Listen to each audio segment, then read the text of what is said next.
அம்மா இன்னைக்கு என்ன சமையல்னு பார்க்கலாமா? பார்க்கலாம் வாப்பா. சரி, முதல்ல நம்ம வந்து சமையலில் சோறு தான் முதல்ல இல்லையா? சோறு போட்டுக்கிடலாம் சுட சுட. இது வந்து மட்டன் தண்ணி குழம்பு வச்சாச்சு, ஊற்றிக்கிடலாம். சிக்கனில் கூட நாங்கள் தண்ணி குழம்பு வச்சு சாப்பிடுவோம் தெரியுமா, சூப்பராக இருக்கும். அதே மாதிரி இன்றைக்கி மட்டனில் வச்சாச்சு. ரெசிபி வந்து ஷார்ட்ஸில் வரும் பாருங்கள். அப்புறம் சிக்கன் வாங்கியிருந்தாலும் சிக்கன் 65 பண்ணியாச்சு, அதில் அதுவும் வச்சுக்கிடலாம்.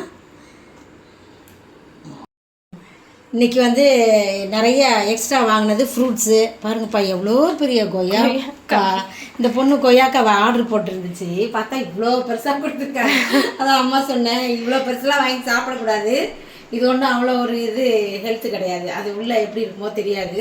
நம்ம சின்ன சின்னதாக வாங்கி சாப்பிடணும், சின்ன கொய்யாக்கா இல்லை நாட்டு கொய்யாக்கா, அதுதான் சூப்பராக இருக்கும்ன்ட்டு அப்புறம் சொன்னேன்.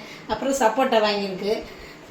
எல்லாத்தையும் ஆர்டர் போட வேண்டியதான். வெளியே கடைக்கு போய் இங்கே கிடைக்கலப்பா பழம்லாம், எங்களுக்கு இங்கே கிடைக்காதனால இங்கே போய் வாங்கணும். அதனால ஆர்டர் போட்டு வாங்கிக்கிறது. குழந்தைங்க அப்புறம் தம்பி வாங்கிட்டு வந்த காய்கறி கடையே இங்கே வந்துருச்சு எங்களுக்கு. ஷார்ட்ஸ்லேயும் சொல்லியிருக்கிறேன்.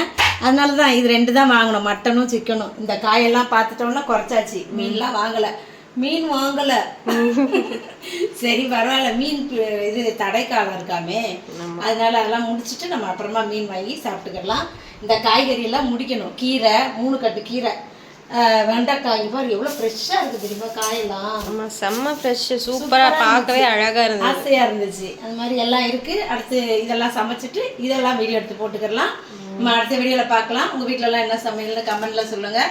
இன்றைக்கி பிறந்த நாள் திருநாள் கொண்டாடுற எல்லாருக்கும் வாழ்த்துக்கள் சொல்கிறேன், ப்ரேயர் பண்ணிக்கிறேன். எல்லோரும் சந்தோஷமாக இருங்க. நாளைக்கு என்ன சமையல்னு நம்ம அடுத்த வீடியோவில் பார்க்கலாம். பாய் பாய்.